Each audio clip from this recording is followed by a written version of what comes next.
बिहारी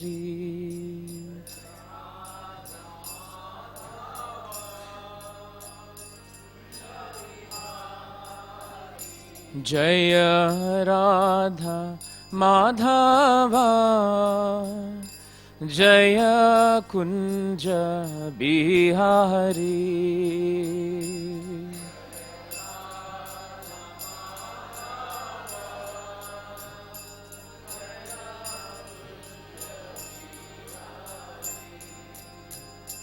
जय गोपी जन वल्लभा जय गिरिवरधारी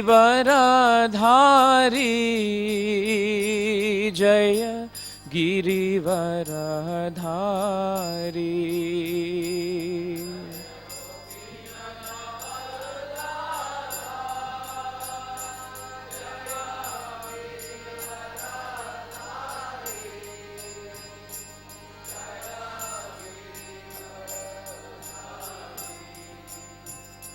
जय यशोदा नंदना जय प्रजजन रंजना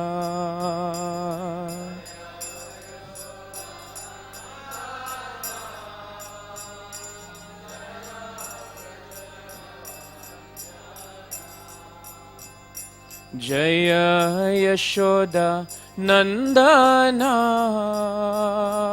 जय प्रजजन रंजना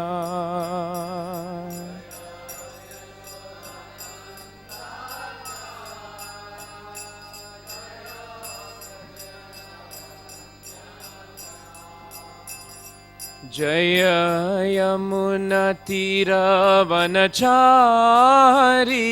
जय कुंज बिहारी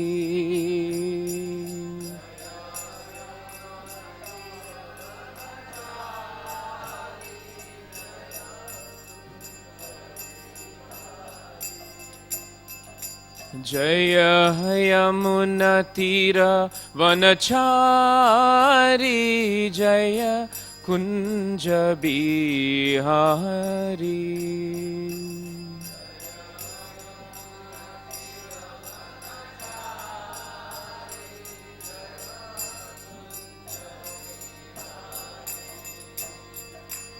जय यमुना तीरवनचारी जय कुंज बिहारी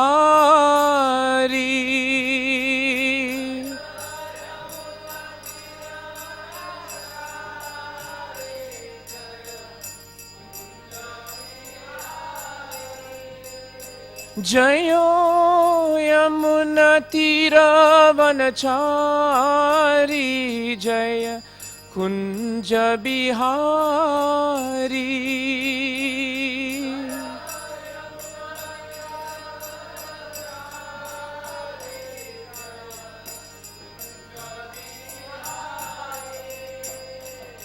जय राधा माधवा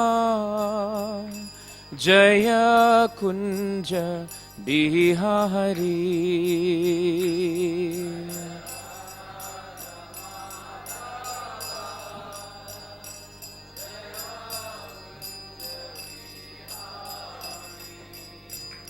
जय राधा माधवा जय कुंज बिहारी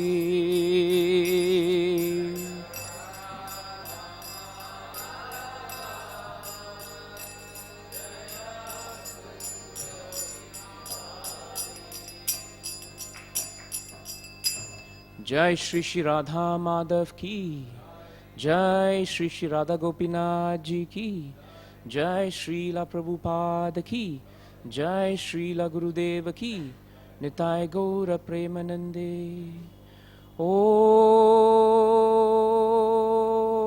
नमो भगवते वासुदेवाय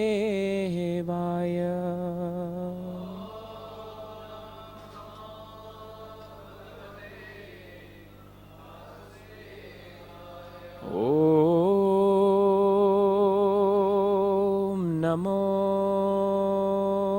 Bhagavate Vasudevaya.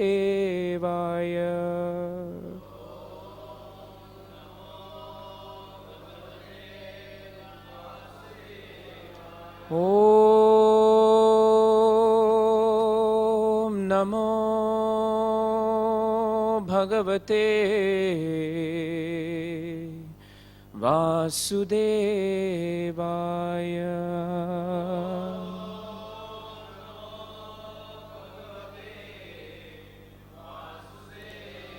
Narayanam Namaskritya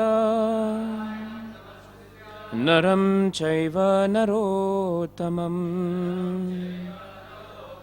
Devim Saraswatim Vyasam Tato Jayam Mudiraye. Before reciting the Srimad Bhagavatam,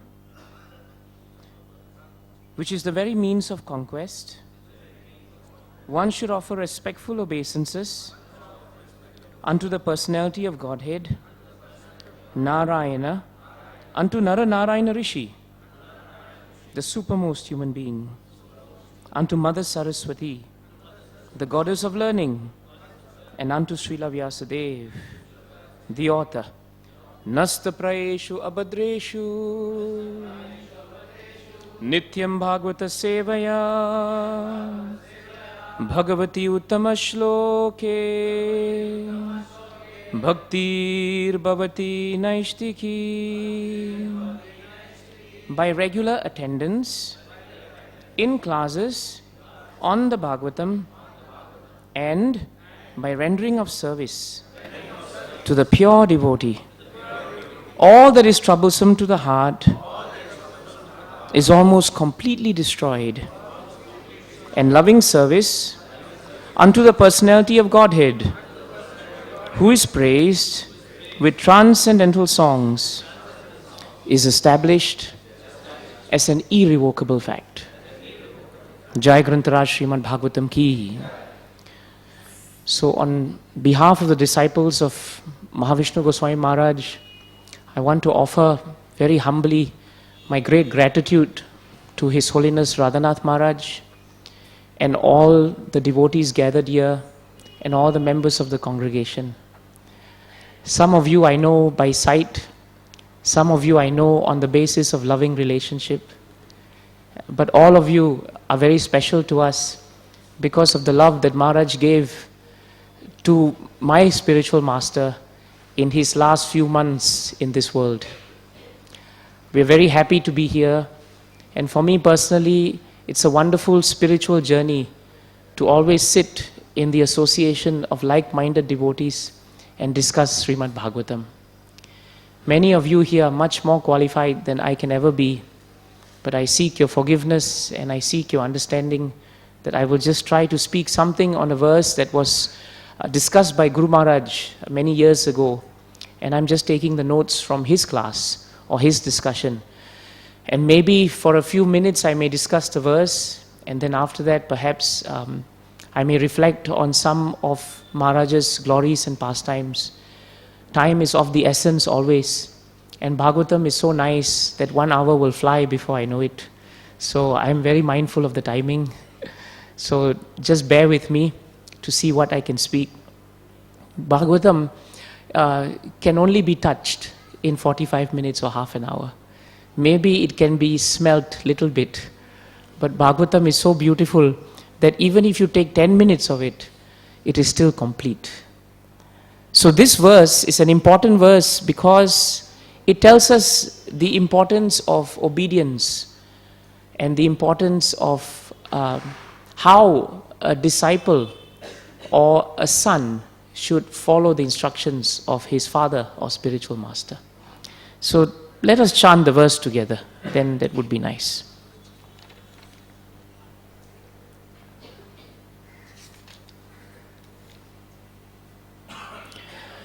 Uttamaschintatam kurya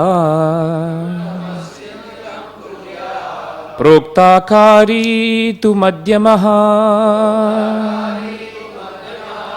adhamo achraddaya kurya akartocharitam pituhu uttamaschintitam kurya proktakari tu madhyamaha adhamo shraddaya kurya akartocharitam pituhu uttamaschintitam kurya proktakari tu madhyamaha adhamo shraddaya kurya akartocharitam pituhu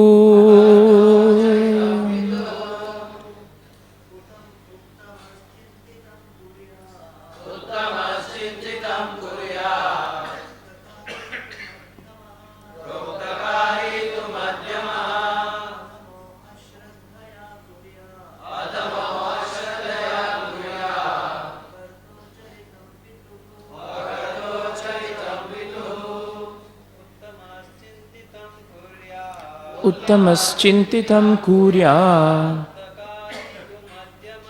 proktakari tu madhyamaha adhamo shraddaya kurya.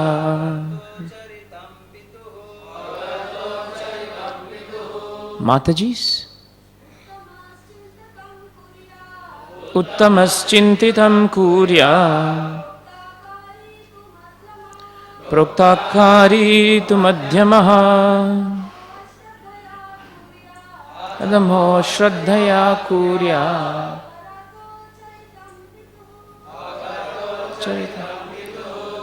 Uttamaha, the best.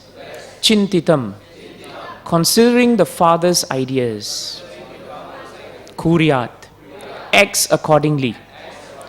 Proktakari, one who acts on the order of the Father.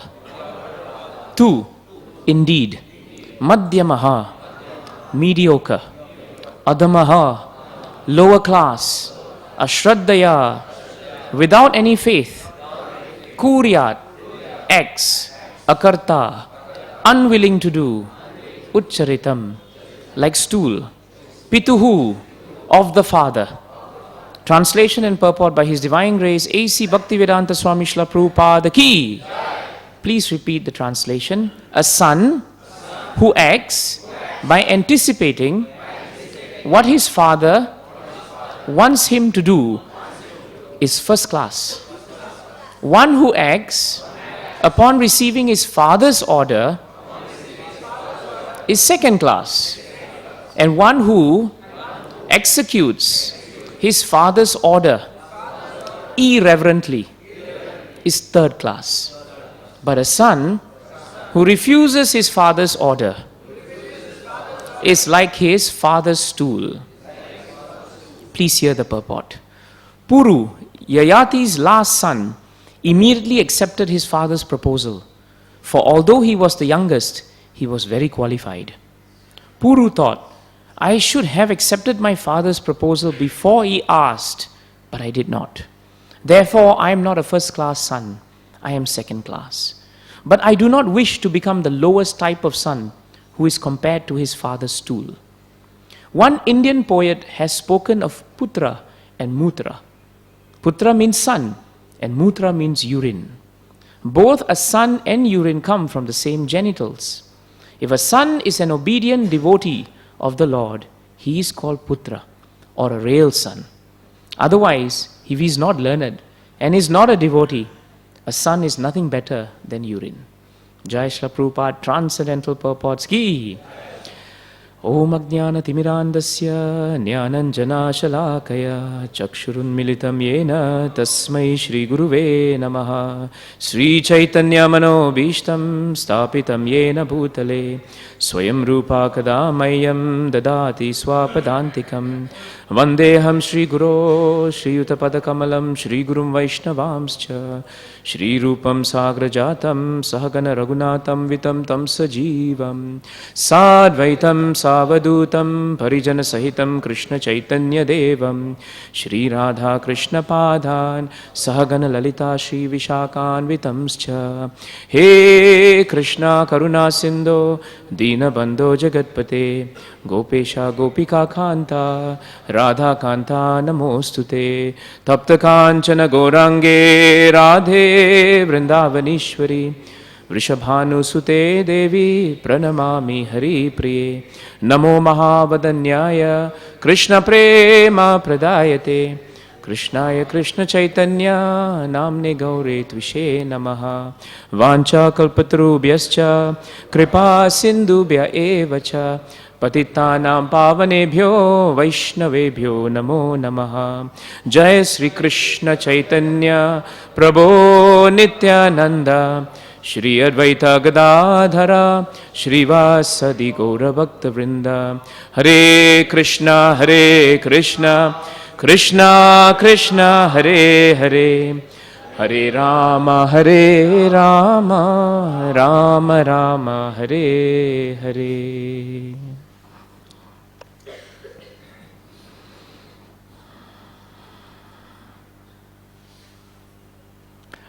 The disappearance of a Vaishnava is actually considered to be more glorious than his appearance.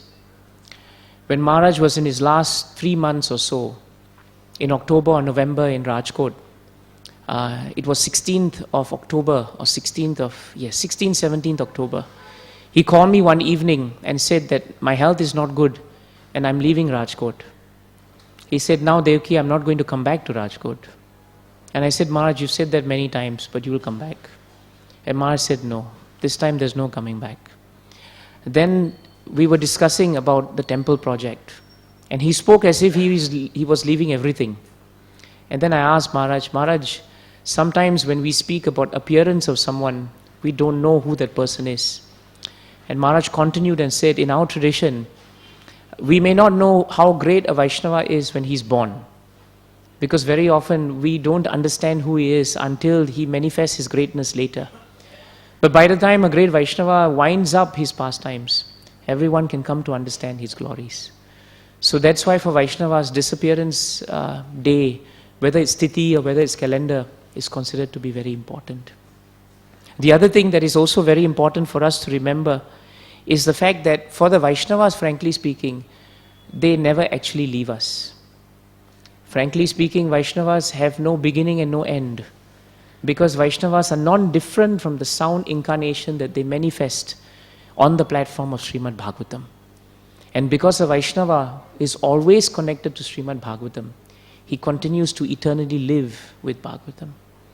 You know, there is a nice verse, I think, it is from 2nd canto, 3rd chapter, 12th verse. I think that famous verse, Ayur Harati Vaipumsam, Udyanastam Chayanasau, Tasyarte Yatshana Nita Uttama Shloka Vartaya.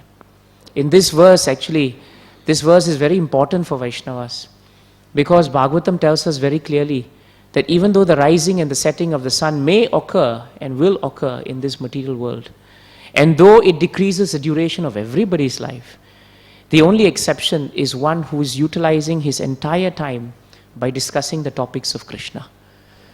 And in the purport of that beautiful verse, towards the end of the purport, in the last few lines, you'll find Prabhupada writes very nicely that a devotee of the Lord is guaranteed eternal spiritual life. This is a very important point. A devotee of the Lord is guaranteed eternal spiritual life. The sun may set on the body of a Vaishnava, but it never sets on his teachings and it never sets on his instructions. So in that way, Maharaj taught us as disciples that as long as we are on the platform of Srimad Bhagavatam, we will never lose the connection to the Acharyas and we will never lose the connection to our spiritual masters. Maharaj spent a large part of his final days also, Hare Krishna, Radha Jivan Prabhu, Hare Krishna. Maharaj spent a large part of his time in the last 3 months of his final journey in Nasik. And Nasik was very dear to Maharaj because most of his childhood was spent in Nasik. And over there we had a nice peaceful house, and there he was spending time daily. We were reading and studying Srimad Bhagavatam with him. But towards the end, it became very difficult for him to speak, and he would not speak. And for long hours he would just lie down on the bed, but he gave us instructions to keep chanting the verses of Bhagavatam. Sometimes late in the night, I would think as I was chanting that Maharaj may be taking rest. And I would start a verse, and I would finish it and look at Maharaj, and Maharaj looked like he was sleeping. I remember coming to the 2nd canto, 3rd chapter, and I came exactly to the verse that I just read, 2:3:17. And when I chanted that verse, I was going to finish when I started coughing. And just at the point when I started coughing, when I stopped the verse, Maharaj opened his eyes out of nowhere, and he completed the verse for me. And at that point, I realized that all this time when I was chanting, Maharaj had actually been hearing. And all this time, I was under the false impression that I was chanting and my spiritual master was taking solace in my wonderful chanting. And he finished the verse for me, and then he said, Devaki, you should look at the last few lines of this purport. And then he became silent again. And for a while I thought, did I dream all this? Because it was very late in the night, and suddenly Maharaj had spoken when he had not spoken for days, and all of a sudden he was bright and alive, and he was sharp on point with Bhagavatam, and I realized that he hadn't missed a single word that we were chanting. And that's when I read that last line of that purport, I realized that Prabhupada wrote there, a devotee of the Lord is guaranteed eternal life. A devotee's old age in his present life is an impetus to his guaranteed eternal life. Impetus. And the word impetus, Maharaj taught us, has another synonym to it, another I.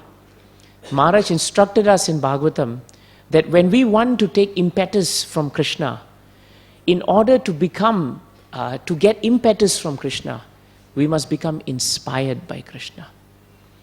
And Maharaj taught us there is only one verse in the entire Bhagavatam that speaks about the inspiration that Krishna gives us. He loved that verse. It's in 3rd canto, 29th chapter. It's in the 39th verse. And there Kapila Dev is speaking to Devahuti Mata. And he says very nicely, Na chasya kaschid daito, na dvesha, na cha bandhavaha. Avisati apramatto asau, pramattam janamantakrit. And in that verse, Prabhupada nicely translates. He says, no one is dear to Krishna. And at the same time, no one is an enemy of Krishna.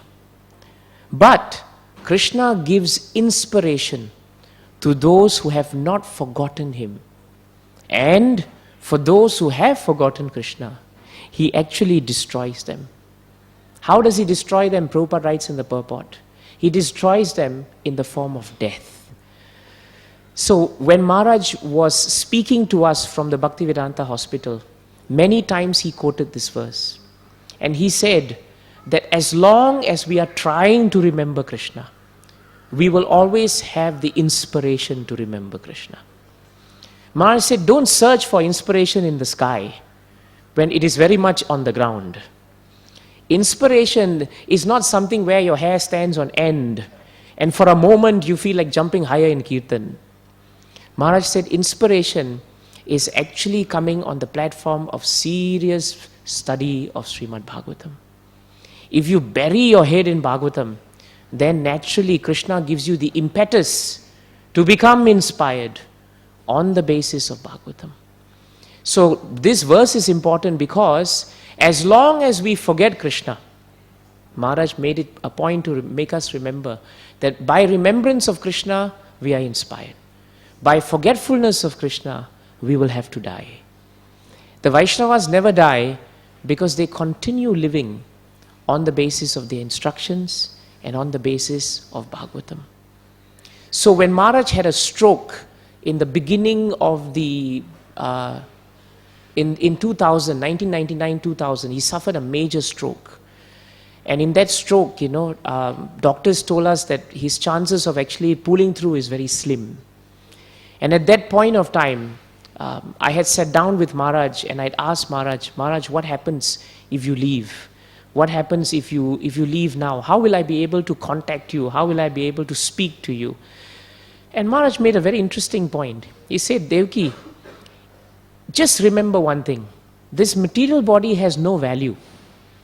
It only has value as long as it also is dragged to the pages of Bhagavatam. In fact, once the material body is cast away, the spiritual master's connection to the disciple is even stronger than before. Where previously you had to pick up the phone and dial Rajkot or Dwarka, now you don't even have to pick up the phone. You just have to study Bhagavatam and be sincere in your sadhana. And then our connection will become instant. It is like instant milk, and instant laddus and instant, all these instant things that you get, Maharaj said. You get them very fast because there is no more body between us. So this gave me a glimpse and understanding that disappearance is actually an impetus for us to continue to be inspired by the instructions of the spiritual master. Which is why today's verse is very relevant. Because the entire success of a devotee's life is premised on the level of his obedience to the spiritual master and to the acharyas. I asked Maharaj once after initiation, Maharaj, to what extent should I obey you? To what extent? Of course, I knew the answer would be to the fullest extent. But Maharaj said, it's very simple. If you want to breathe, you ask me for permission. To that extent, if you obey me, then you have no problems going back to Krishna. It becomes my responsibility. But if you want to breathe separately from me, then it's your business. It's between you and Krishna then. So Maharaj gave me a specific instruction. Devaki, if you want to breathe, you pick up the phone and say, Maharaj, can I breathe? And I will tell you whether you should breathe or you shouldn't breathe. So then I came to understand the importance of obedience.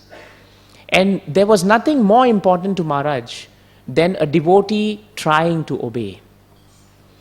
I asked Maharaj whether obedience is a principle which is spoken about in Bhagavatam very often. And Maharaj said in the 3rd chapter, 31st verse of Srimad Bhagavad Gita, the entire premise of obedience is actually based in that verse. Ye me matam midam nityam anutishtanti manavaha shraddhavanto anasviyanto mucchanti tepi karmabihi. It's a very important verse. There Krishna makes it unequivocal to Arjuna. And he tells him that Arjuna, those who obey the injunctions given by me, and this obedience must be on the platform of 2 foundations. It must be on the platform of faith, and it must be on the platform of freedom from envy. If one is simple in heart and has no envy, and if one has 110% faith in the orders of the spiritual master, then on that platform Krishna tells Arjuna, you will become free. And this freedom, Maharaj said, is not simply freedom from the material existence. More deeper than that, it is the freedom from the false ego of thinking that I know better than my spiritual master. This is very important. Up to the 2nd chapter, 7th verse, Arjuna was giving so many propositions on why he should not fight. But at the same time as he was doing that, Bhagavad Gita tells us he was losing his composure. And Maharaj highlighted that this is what happens to the disciples when we slowly and surely start saying, this instruction I will take because it suits me. This instruction I will not take because time, place and circumstances does not really suit me. And in that way, we start picking and choosing the instructions. In that way, we become 3rd-class sons of the spiritual master and father. We become what Bhagavatam says is known as irreverent. One who is irreverent is no better than Mutra, because he does not want to obey the orders of the spiritual master. It is only when Arjuna said, I have lost my composure and I am now confused about my duty. So Maharaj said it's always good for a disciple to have two C's with him. Loss of composure and loss of confidence. It is not a bad thing for a disciple to always genuinely in his heart say that without the blessings of the spiritual master, I have no composure. And without the blessings of the spiritual master, I will be confused. That is why Maharaj always cautioned us that initiation is not the day you took the beads from the spiritual master. Initiation means daily initiating ourselves into the study of Srimad Bhagavatam, daily initiating ourselves into following the orders of the spiritual master, and daily initiating ourselves into starting the day with Mangala Arati. This is the way to become obedient. Maharaj also made a very important point about obedience that is worth remembering. He said that obedience is manifested greatest in the remembrance of Krishna.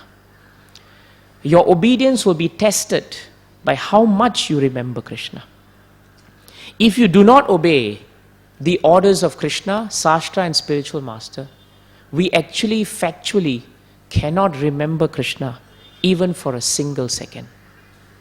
But if we just try to obey, then remembrance of Krishna becomes automatic. Sometimes we always ask ourselves how to remember Krishna for a whole day. Factually speaking, Bhagavatam tells us remembrance of Krishna automatically manifests in the heart of a devotee who is sincerely trying to follow the orders of the spiritual master. And in case the question is asked that I'm trying very hard to follow the orders of my spiritual master, but I still cannot, then what do? Are we considered Mutra or are we considered Putra? Maharaj again cautioned us to look at very carefully the last sentence of the verse of 331 of Bhagavad Gita. And if you read that last sentence of that verse, you'll find Prabhupada gives the most encouraging statement in the entire Bhagavad Gita. Because Prabhupada writes there that if someone somehow or another tries very, very hard, but still he cannot come to the platform of maybe 100% following the orders of the spiritual master, still Prabhupada said, if one is not resentful of this principle, that's the exact word he uses. If one is not resentful of this principle means following the injunctions of Krishna and the spiritual master. If one is not resentful of this principle, and if he works sincerely, without consideration of defeat and hopelessness, this is important. We should always be courageous when we take up the orders of the spiritual master. If we are courageous, it means we have full faith. If we take up the orders and say, well, spiritual master has said it, I have to do it, but in my heart I'm not very confident, then it shows that we actually don't have faith that the orders of the spiritual master will come to be. That is why Prabhupada is using the word courage and hopelessness. Devotee should never feel hopeless. He should never be discouraged. As long as we are with Bhagavatam, Mangalarati and nice sadhana and sadhu sangha, then we should always have a smile on our faces. And we should never be resentful of this principle. And Prabhupada said, if you have these two, then he ends that purport beautifully. One will surely be promoted to the stage of pure Krishna consciousness. Surely. Surely. So this is the guarantee of the value of obedience to the spiritual master. And that is what Puru in this verse is saying. He's saying that there are three kinds of devotees and there are three kinds of sons. The lowest class is that person who will actually not obey the orders. He's irreverent. Irreverent means he will do it as and when he pleases. He will not do it as and when he pleases. But he's still better than Mutra. Because the devotee who completely refuses the orders, then he has no hope of peace. But the second class of devotee, Maharaj was saying in this verse that he took a class on, is also very, very important. That's why if you read the word-to-word translation, you'll find that the word Madhyamaha is used to describe this second class of devotee. He is a person who is trying to execute the Father's order upon receiving it. He executes it. And Maharaj gave the nice example of Parashuram. Parashuram is non-different from Krishna. And his father was Jamadagni. And his mother was Renuka. And he had 4 brothers. So one time what happened was that Renuka Mata had gone to the lake to fetch water for Jamadagni. And at that point of time, a very handsome looking Gandharva had passed by the lake. And as he was passing by the lake, she happened to glance upon him. And after glancing, she came back with the water. Jamadagni was very powerful sage.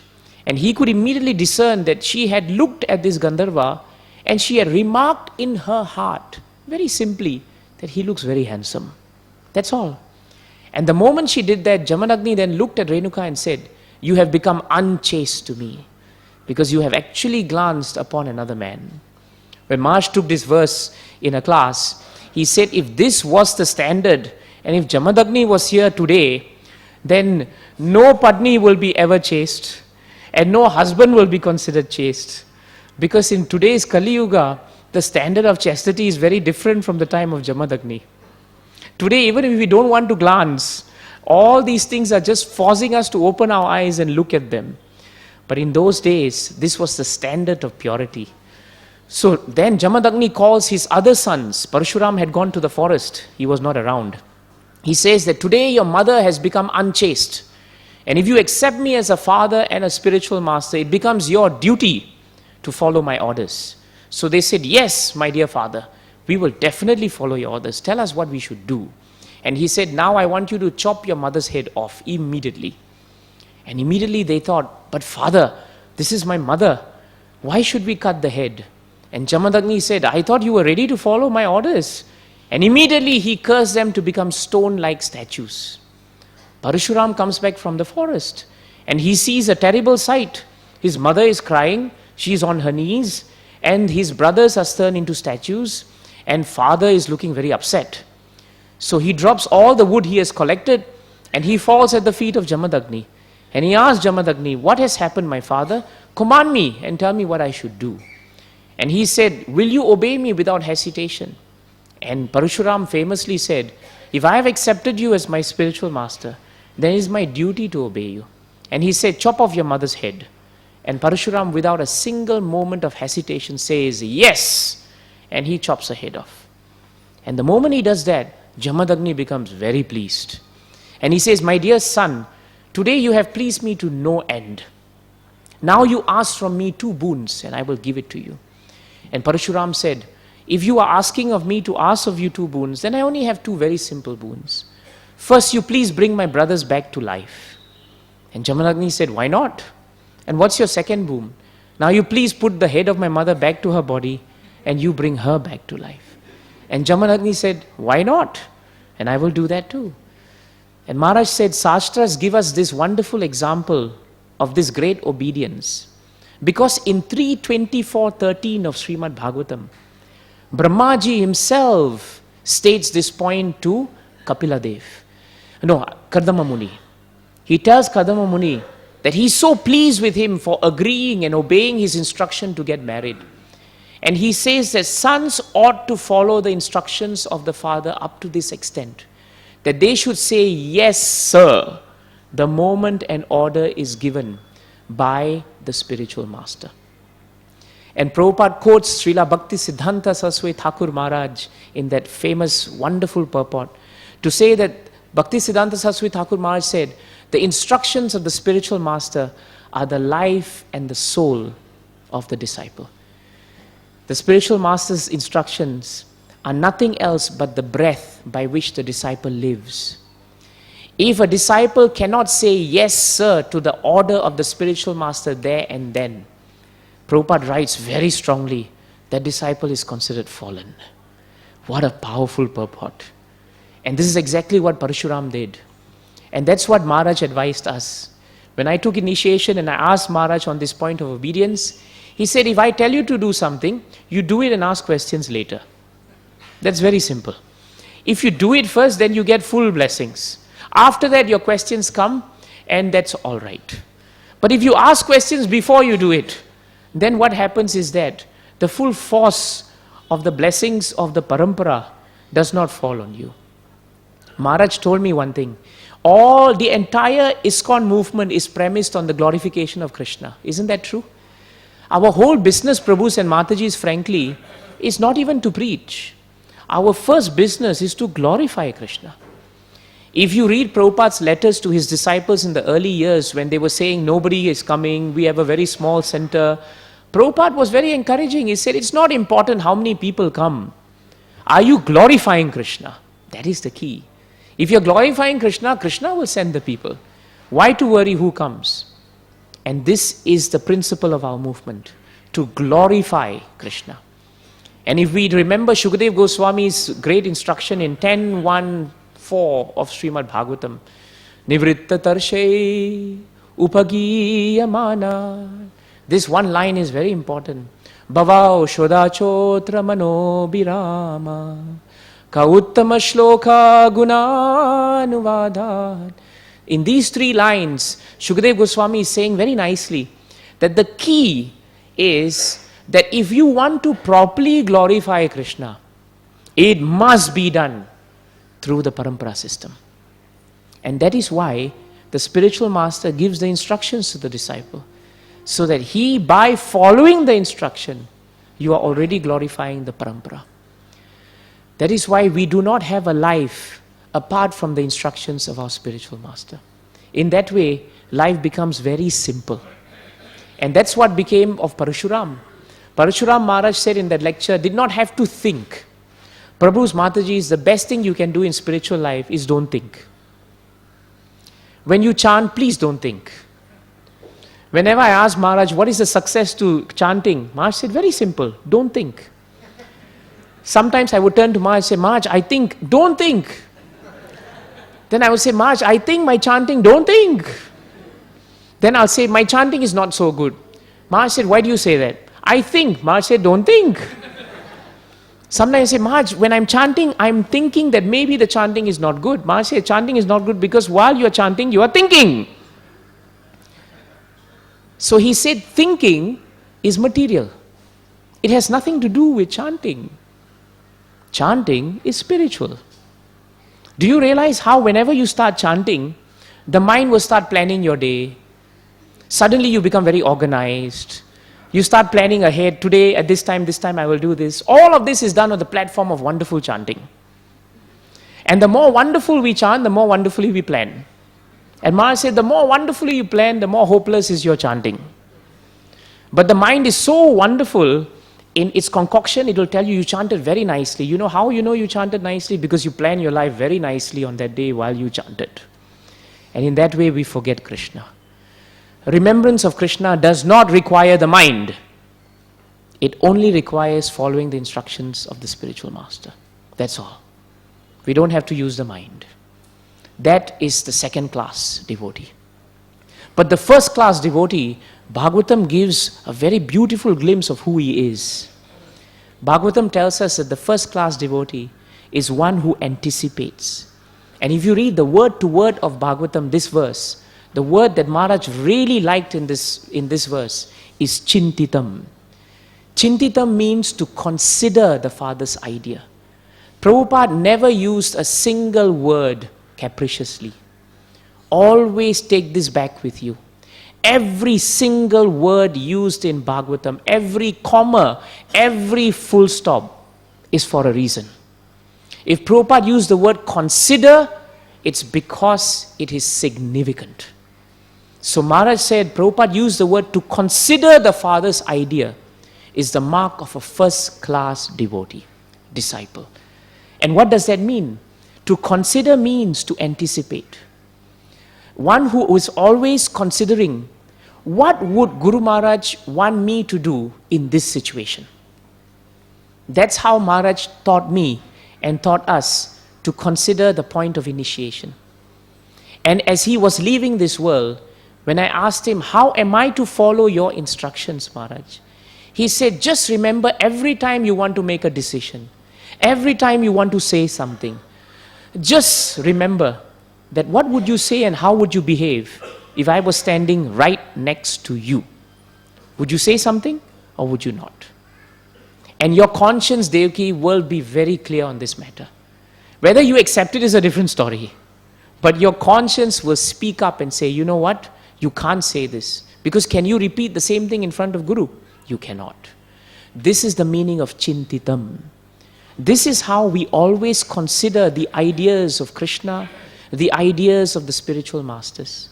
And the consideration of the ideas of the acharyas are all manifested in Srimad Bhagavatam. The entire Bhagavatam, Maharaj said, is all meant for us to consider, to always meditate, to always contemplate. I asked Maharaj once, what is the difference between an advanced devotee and a struggling devotee? And he said, the only difference, Devaki, is 5 minutes.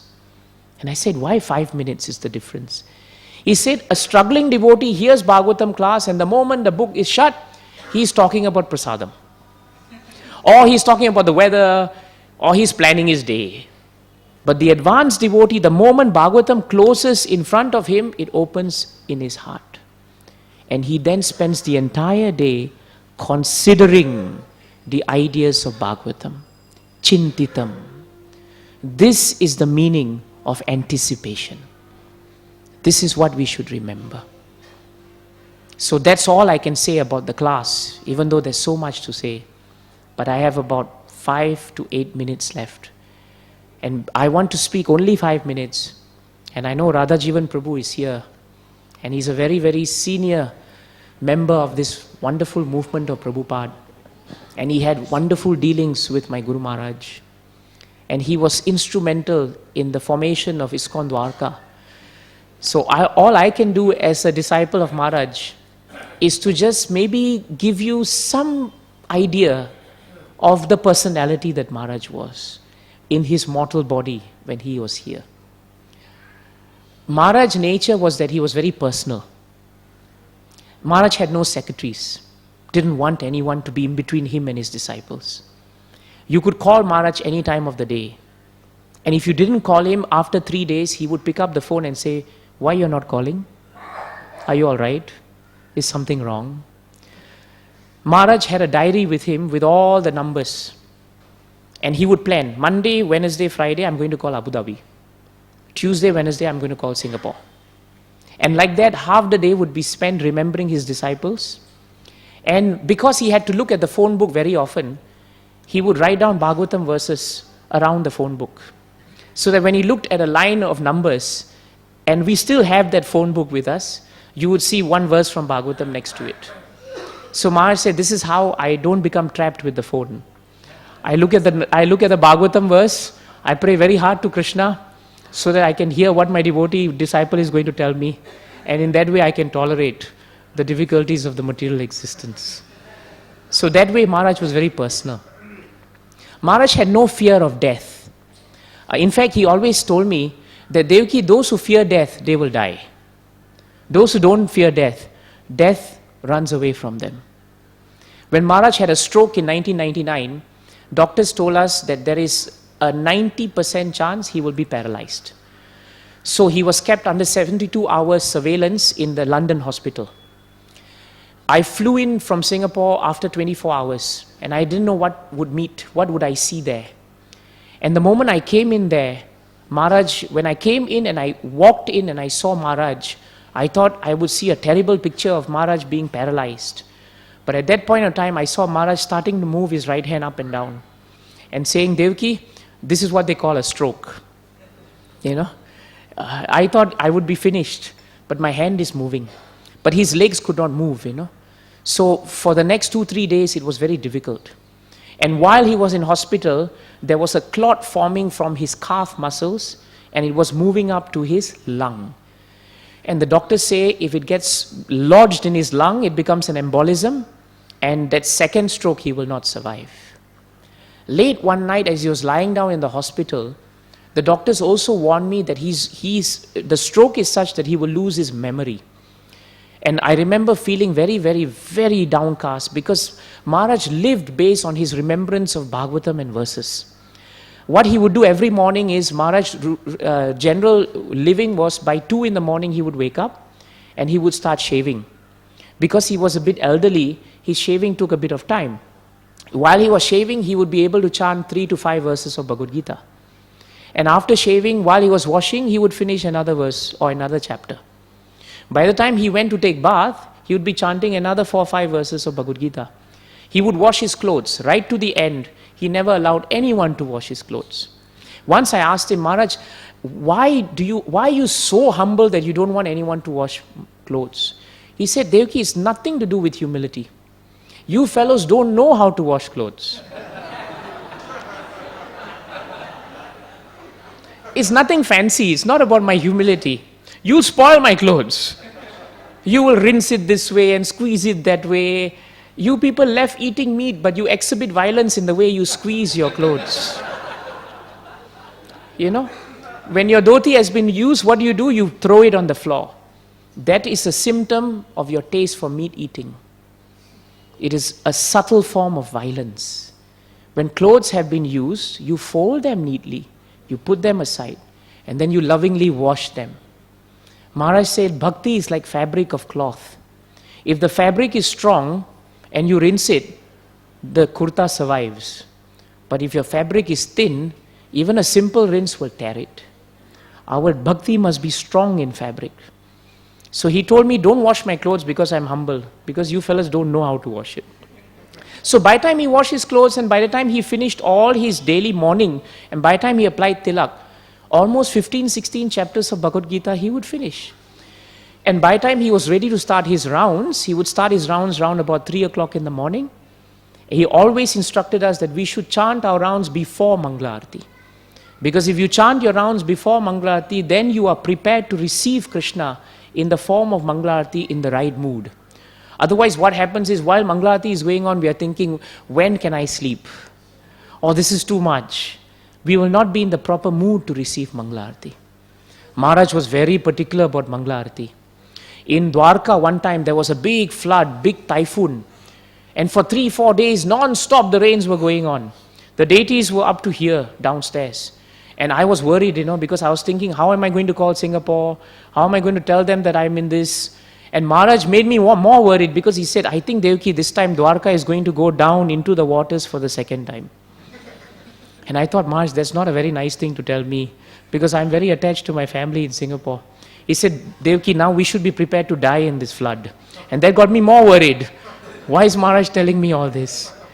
And then when the deities were in water, we could not do Mangala Arati downstairs. We had to move them. So by the time we did that, it was 2 a.m. in the morning.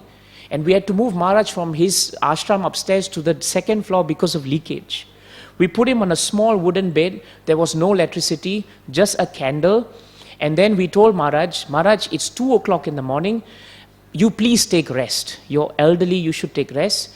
We'll do Mangala Arati ourselves somewhere. Don't worry. Maharaj said, all right, but do Mangala Arati. We said, yeah, we'll do it.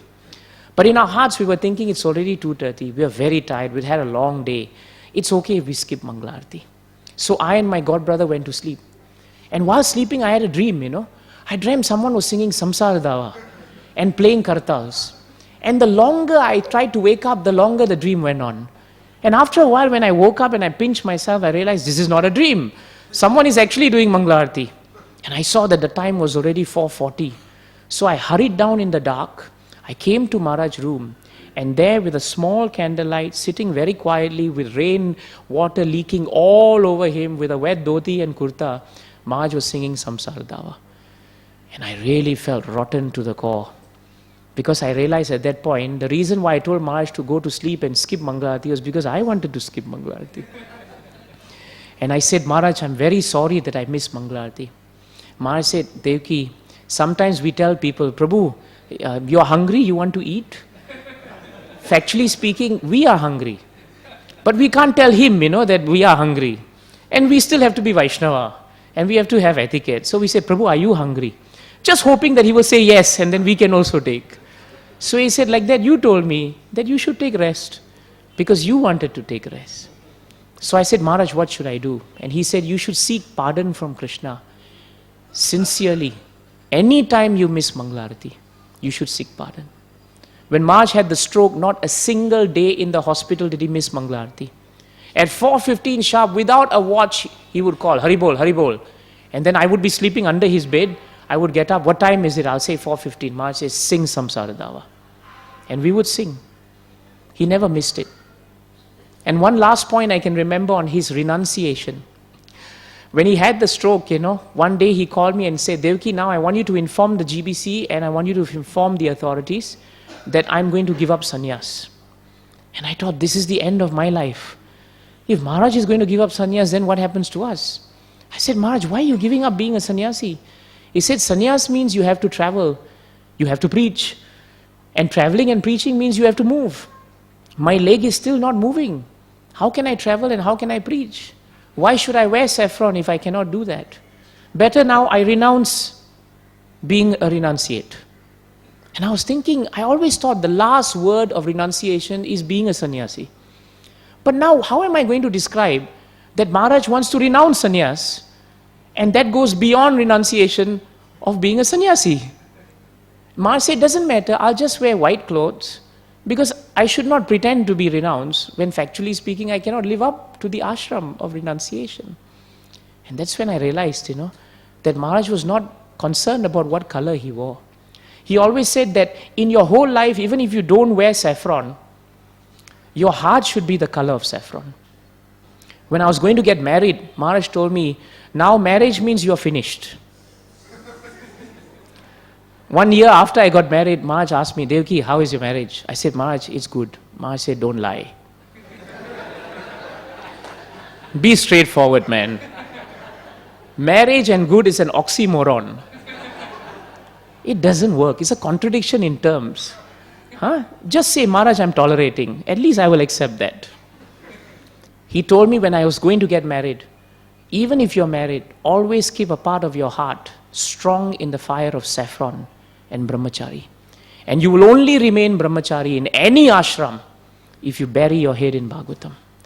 The day you leave Bhagavatam, the four walls of whatever ashram you're in will swallow you up. And that's the end of you. That's the end of you. And I'll end by saying one last thing. Maharaj's leg was not moving. The embolism was growing. And the doctor said he had to take a medicine known as warfarin. Warfarin is that medicine that helps to thin the blood so that it will not clot. One lady doctor in the middle of the night came to us in the hospital and said, your grandfather, because I had registered him as my grandfather in the hospital, he has to take this warfarin. And for Maharaj, medicine means death. No medicine means life. He refused to take medication. So the doctor lady, she was a young Indian girl. I really pity her. She came in front of Maharaj and she said, dear sir, you have to take this. He said, no, I'm not going to take it. She said, if you don't take it, you have to write a disclaimer because by morning you will not be alive. Maharaj said, what will kill me is not the stroke. It's people like you who tell me that I'll be dead in the morning. Maharaj said, this Bhagavatam will keep me alive. And she said, what medicine is this called? Maharaj said, it's called Bhagavatam. Maharaj said, where is this medicine you're taking? Maharaj said, take out the book and show it to her. And I took out the book and I showed it. And she said, this is not going to cure you. Maharaj said, in the morning I'll be alive, you might be dead. Don't be too sure. Don't be too sure. Maharaj said, you are Indian? She said, yes. Maharaj said, you are from our culture? She said, yes. What is your name? She said, my name is Maya. Maharaj said, nothing else to say now. Maya, you go back to do what you do best. You just continue doing Maya, and I'll stick to Bhagavatam. You keep the pill. If you want to take it, you take it yourself. And tomorrow morning we'll see each other. And in the morning when she came for her final rounds before she changed shift, Maharaj was already moving his legs. That leg that couldn't move for 3 days, he was starting to kick. So he was doing this, and he was kicking his leg out. And when she came near, he said, don't come too near, I may just kick you. Jai Shri Mahavishnu Goswami Maharaj ki. Radhajivan Prabhu, Gaurang Prabhu, I know I took time, but Radhajivan Prabhu is here. I know he has great desire to say something. Prabhuji. Yeah, can I come there so that I can... Please.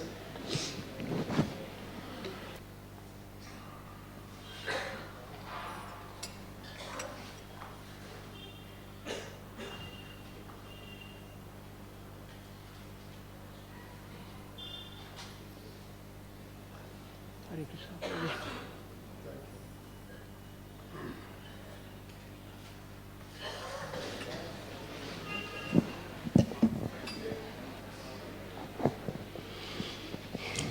Hare Krishna. Hindi, English,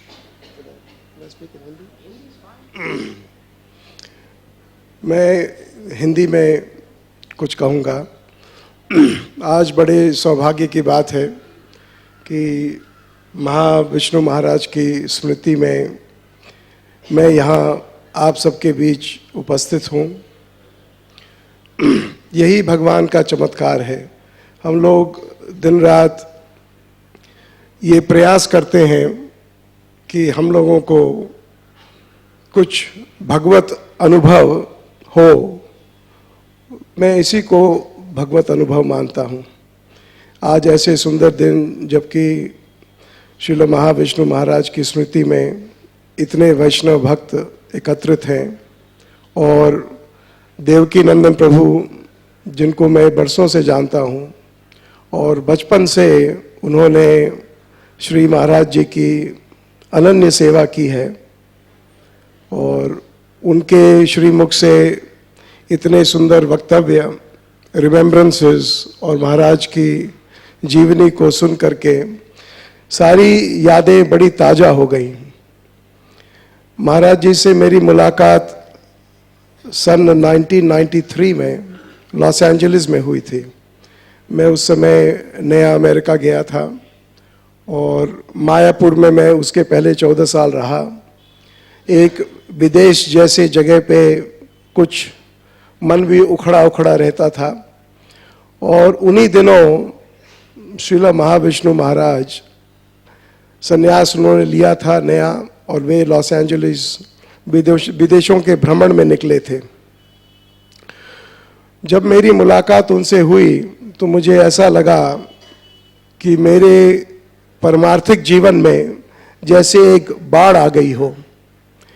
उनकी energy, उनकी भक्ति, उनका उत्साह उनके उम्र के होने के बावजूद भी एक बालक जैसा था। वो बिल्कुल बालकों की कांति थी उनके अंदर।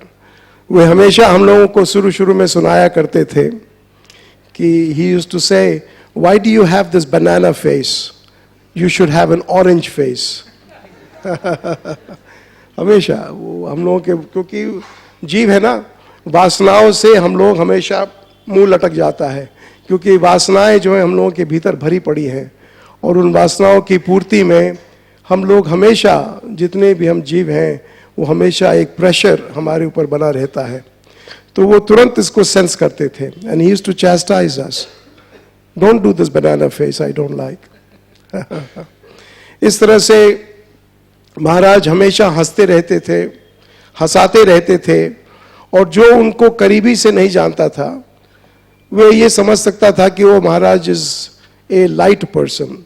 नहीं, लेकिन उनके अंदर एक बहुत डीप गंभीरता थी, एक भक्ति की गंभीरता उनके अंदर में ऐसी बास कर रही थी कि जब वे श्रीमद् भागवतम पे या किसी भी परमार्थ के प्रसंग पे अपना वक्तव्य कहते थे तो ऐसा लगता था जैसे श्रीमद् भागवतम के सार को उन्होंने निचोड़ करके रख दिया हो। वे हमेशा कहते थे, Radha Jivan, try to read the Bhagavatam between the lines. Bhagavat में जो लिखा है वो बड़ी अच्छी बात है, लेकिन जब भागवत के लेख को हम चिंतन करते हैं, then we are reading in between the lines. तो वे हमेशा भागवतम के लिए कहते थे। एक बार मुझे याद है कोई हिंदी बोलने वाला भक्त था और उनसे महाराज जी ने कहा, डू यू स्पीक इंग्लिश? उसने कहा, नो महाराज, मुझे इंग्लिश नहीं आती। तो महाराज ने कहा, learn English so you can read Srila Prabhupada's purports as it is. Even though Prabhupada's purports have been translated into other languages, but the words that Prabhupada has used in the English language, that is most important. So learn English just for that purpose. तो इस तरह से छोटे छोटे anecdotes में उन्होंने बहुत सी बातें संसार को समझाई, सिखाई और जो भी उनके साथ कुछ समय तक रहा या उनके एसोसिएशन में रहा, उन लोगों को बहुत बड़ा लाभ हुआ। छोटी छोटी बातें थी। एक बार हम लोग अलाचुआ मंदिर में अलाचुआ मंदिर एक बहुत बड़ा गृहस्थ कम्युनिटी है, तो वहाँ पर हम लोग सब गृहस्थ थे, माता पिता हमारे बच्चे हैं, तो as parents we are always very worried for our children, and we asked him this very simple question, Maharaj, how do we train our children?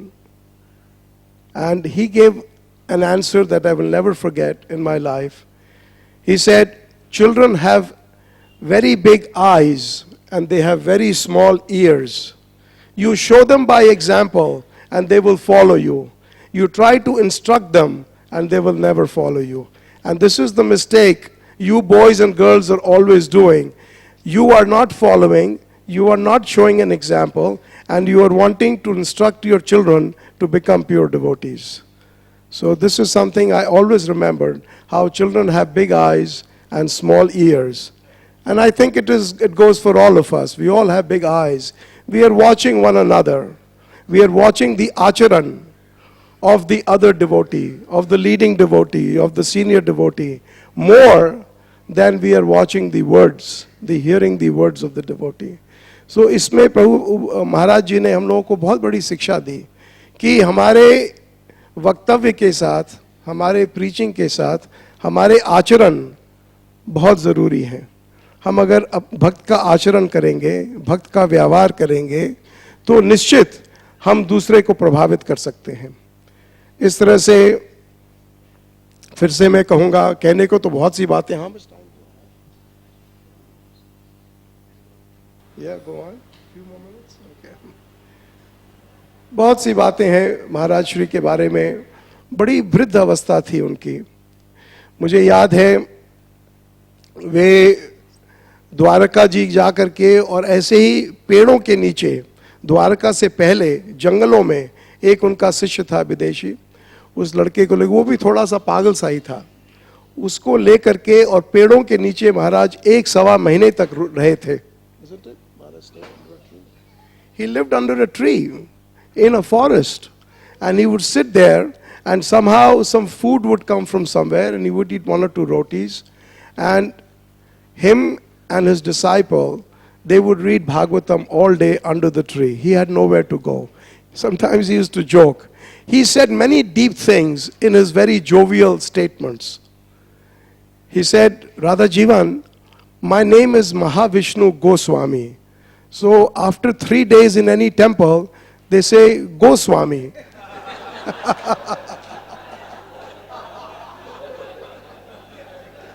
So he said, I have no place to go because everyone says Goswami. So now I'm taking shelter under this tree in the forest of Dwarika for a month and a half. लेकिन भगवान सुनते हैं. जिनका कोई नहीं होता, उनका भगवान होता है. तो ऐसे ही कोई ऐसा प्रसंग आया, मेरी बड़ाई के लिए नहीं कह रहा, मैं इसलिए कह रहा हूं कि Krishna intervenes with such humble and surrendered devotees. ऐसे ही मेरी वार्ता महाराज जी से द्वारका में हो रही थी, और द्वारका में उनको किसी व्यक्ति ने एक बहुत पुरानी सी धर्मशाला दी थी कि आप इसमें महाराज जी रह लीजिए, पुरानी टूटी हुई धर्मशाला है. तो महाराज जी उसी में रहते थे, और उन्होंने डीटीज भी उनको मिल गई थी, और डीटीज की सेवा करते थे, और 2-3 भक्तों के साथ वहाँ रहते थे. मेरे अंदर कुछ ऐसी प्रेरणा आई, भगवान की कृपा हुई, कुछ धन भी मेरे पास था, हमारी स्त्री ने भी कुछ प्रेरणा दी कि आप इस धन का कुछ अच्छा उपयोग कीजिए और किसी संत के लिए कोई मंदिर वगैरह बनवा दीजिए. तो मैंने तुरंत महाराज जी को फ़ोन किया. मैंने कहा, महाराज जी आपको कोई मंदिर वगैरह बनवाना है क्या? तो उन्होंने कहा, राधा जीवन, मुझे अभी अभी ये धर्मशाला मिली है, बिल्कुल टूटा हुआ है, और मैं सोच रहा था कि बगल में एक बढ़िया सा मंदिर हो जाता ठाकुर जी के लिए तो बहुत अच्छा होता. मैंने कहा, महाराज मैं तुरंत आपको 1 करोड़ रुपया भेज रहा हूँ. महाराज ने कहा, राधा जीवन तुम पहले फ़ोन रखो. तो मैंने कहा, क्यों महाराज? उन्होंने कहा, मैं पहले ठाकुर जी के सामने जा करके नाचूंगा, और नाच करके आकर के फिर तुम मुझे 10 मिनट बाद फ़ोन करना. तो ये सारे इन सारे प्रसंग में उन्होंने तुरंत देखा कि ये भगवान की क्रिया है, भगवान के वजह से ये सारा मंदिर बन रहा है. वो ये नहीं देख रहे थे कि राधा जीवन इसको बनवा रहे हैं. उन्होंने भगवान के हाथ को उसमें देखा. उन्होंने कहा, पहले मुझे जा करके अपनी कृतज्ञता भगवान के सामने दिखानी है. उनके सामने मैं नृत्य करूंगा। वो वृद्ध सन्यासी जिनके पांव नहीं चलते थे, उन्होंने कहा मैं भगवान के सामने नाचूंगा कि ओहो कितना बड़ा काम आप कर रहे हैं। और इस तरह से वो मंदिर बना। वो द्वारका का मंदिर पूरे पत्थरों का बना हुआ है।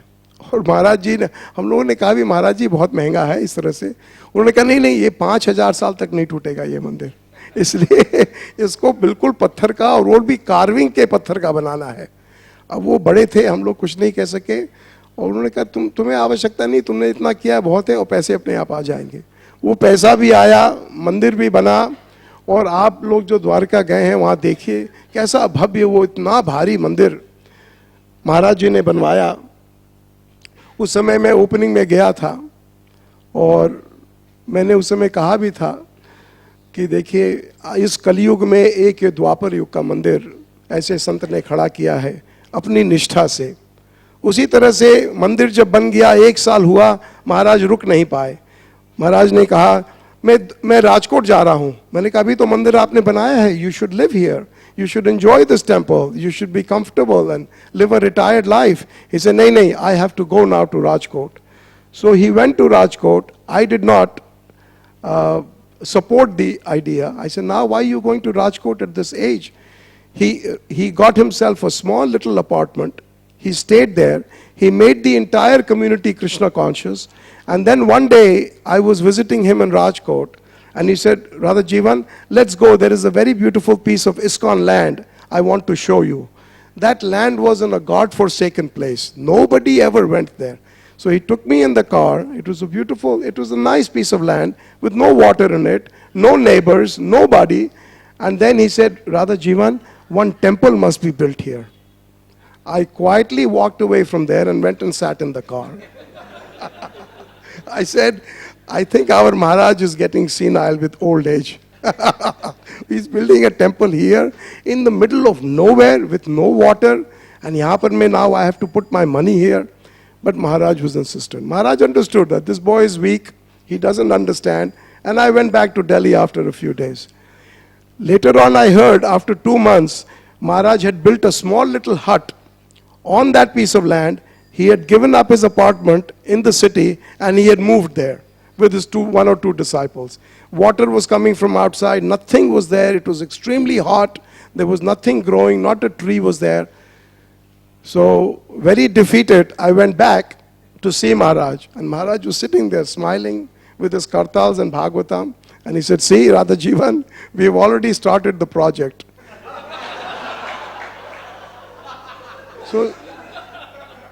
So such was his determination, and sure enough, there was a fantastic building was built there, and we did 1 or 2 borings, and immediately water came out of that land, which was completely unlikely, and now a beautiful temple. Then he was talking to me, he said, Radha Jivan, we need to make a solid marble temple here. And I was thinking, oh my God, marble temple is extremely expensive. But a marble temple is coming up there. So such was his determination, and Krishna fulfilled all his desires. He was a wonderful sadhu, a wonderful sannyasi, just like Devaki Nandan Prabhu was saying, that Maharaj always wanted to preach. I remember when he had his stroke in 2000, right? When he had his stroke in 2000, I invited him to Alachua, to my house, to take some rest there. And he came. But after 15 days, he was restless. And I had gone on some business. He took the opportunity of my absence in the house, packed his bags, got his disciples to get a ticket, and he went traveling. And this is how he was. He was always traveling, always preaching. He would come from long flights from India after traveling for 22, 23 hours in economy class. And as soon as he landed, he would say, open the Bhagavatam. He never cared for showers. He never cared for rest. He always wanted to teach us Srimad Bhagavatam. So such was a great sadhu and sannyasi that lived in our movement, is also living presently in our movement. It is our good fortune that today we are able to speak about him, we are able to hear about him, because it is said in the Shastra that to glorify a devotee is greater than glorification of Krishna. When a devotee is glorified, then Krishna himself is present and he is listening. There is a story like this. There was a very good sadhu who used to do Bhaktamal Katha. Bhaktamal is the glorification of 550 devotees. And he was doing Bhagavatam Katha, Bhaktamal Katha in Govinda Devji Mandir. The story is about 250 years old. And he was doing the Katha. So he did Katha for 7 days and then he had to go away. When he came back after 15 days to continue another 7 days of Bhaktamal Katha, he asked all the devotees who were assembled there कि अच्छा वो प्रसंग मैंने कहाँ छोड़ा था. तो आपको तो पता है श्रोता कैसे होते हैं, उनको तो प्रसंग बिल्कुल नहीं याद रहता, तो कोई नहीं बता पाया कि कहाँ प्रसंग छोड़ा गया था. And at that time the sadhu became a little upset. He said, I am here speaking and you people do not even have any memory of where I left off. So I am not going to speak the Bhaktamal anymore. And at that time, Govinda Devji, the deity Govinda Devji, he spoke up. He said, Maharaj ji, आपने प्रसंग यहाँ छोड़ा था और मैं तो सुन रहा हूँ ना, मैं आपका मुख्य जजमान हूँ. और फिर महाराज जी ने उस प्रसंग को वहाँ से शुरुआत की. तो इसलिए निश्चित ये जो सभा आज बैठी है, ये हमारे श्री श्री राधा गोपीनाथ जी के प्रेम बस उन्होंने ये सभा बुलाई है. और मेरा सौभाग्य है, I had no idea Devaki Nandan Prabhu is in India. I do not know why. I called Rajkot yesterday. He picked up the phone. He told me about this program. And since then, since last night, I have been impatiently waiting to be able to come here amongst all of you and to be able to hear a few wonderful pastimes and words of Srila Mahavishnu Maharaj. Thank you very much. Hare Krishna. Mahavishnu Maharaj ki jai. Srila Prabhupada ki jai.